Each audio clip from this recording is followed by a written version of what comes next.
The UN Security Council has met in New York to discuss the situation in Venezuela. U.S. envoy for Venezuela, Elliot Abrams, called for more sanctions on Caracas. In response, Russian Representative Vasily Nebenzia raised the U.S. history of military interventions and called other countries naive for supporting the U.S. position. Maduro and his cronies and some in this body claim that delivering humanitarian assistance is a political show. What took place on Saturday was reminiscent not of help, but by what the U.S. calls force-feeding.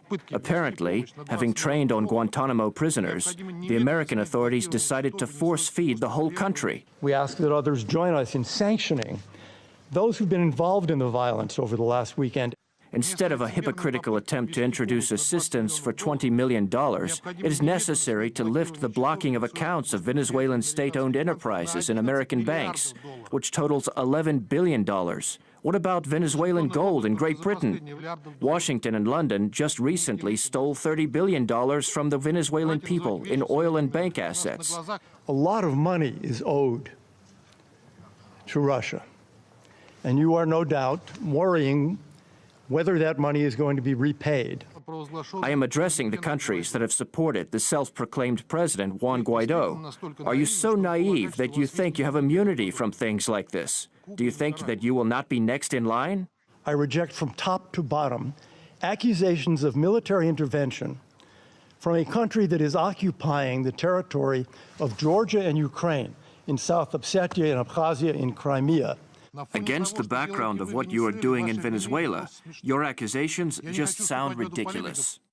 Well, as you just heard, it was a rather tense atmosphere as we heard from the 15 members of the UN Security Council addressing the meeting on Venezuela. Now, it's important to note that the representative of the United States who took the floor on behalf of the United States, as you just saw, was Elliot Abrams. And Elliot Abrams has quite a history in Latin America, south of the U.S. border. He apparently was convicted for misrepresenting and essentially lying to Congress regarding his work and support for organizations in Nicaragua that engaged in violent terrorism with the intention of overthrowing the Sandinista government during the 1980s. Elliot Abrams was also apparently involved in the shipping in of weapons into Nicaragua under the guise of humanitarian aid.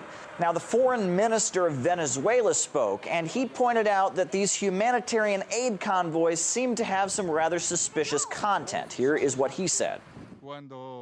In here, we also have trucks. And let me tell you that when the truck was inspected, there wasn't just food and medicine in the truck. There was equipment for barricades. There was nails. This is what was in the truck. Nails, wire.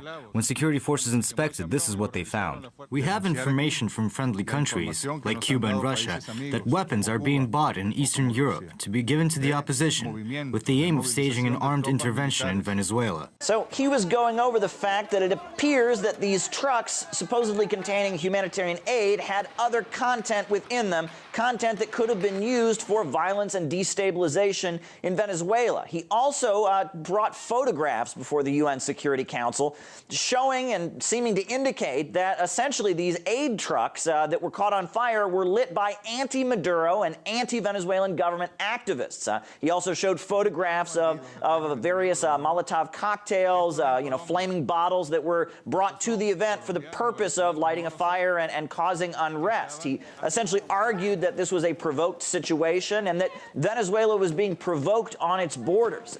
Now, there were clear divisions in the international community among different countries that addressed the meeting. Some countries were recognizing Maduro as the legitimate president of Venezuela as a result of the fact that he was elected. However, other countries seem to be lending their support to Juan Guaido and the opposition. Juan Guaido is now in Colombia, and he's getting the support of the United States and proclaiming himself to be the leader.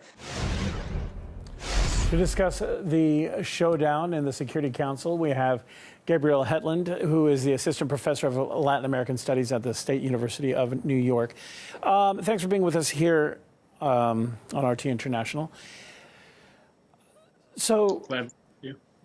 During the sessions that we heard Elliot Abrams speaking, he insisted on allowing in humanitarian aid to help the Venezuelan people with the Russian envoy, charging the U.S. and U.K.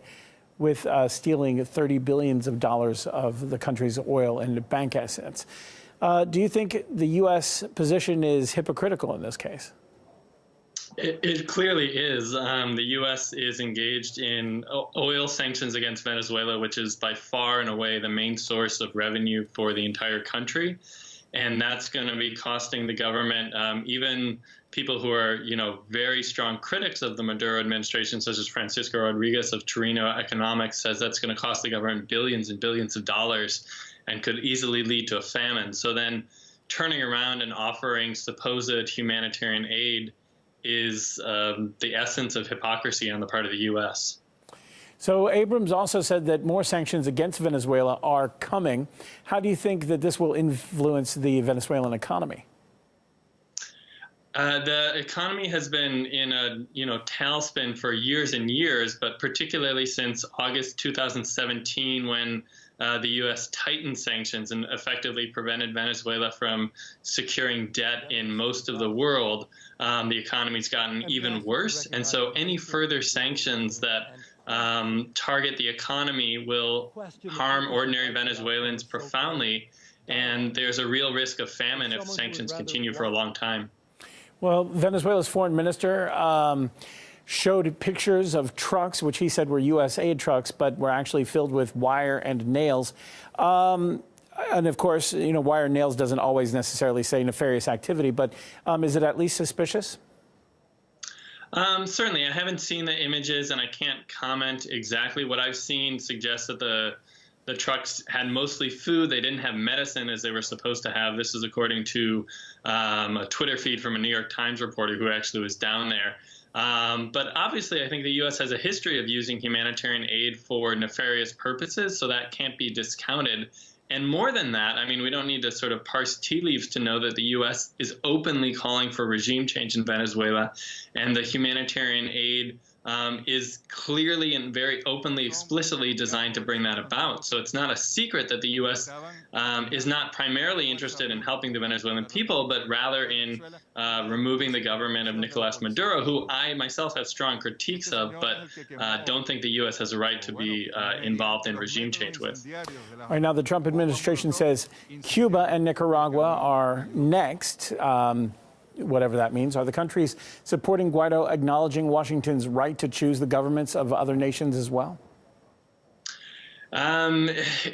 Effectively, they are. I mean, I don't think that so many of the governments that are supporting Guaido would want that to happen. And it's important to note that there are some visible splits. Even Alvaro Uribe, a far-right politician in Colombia, the former president there, has come out against U.S. military intervention. So it's clear that there's some discontent and there's some sort of second guessing happening within the so-called coalition supporting the U.S.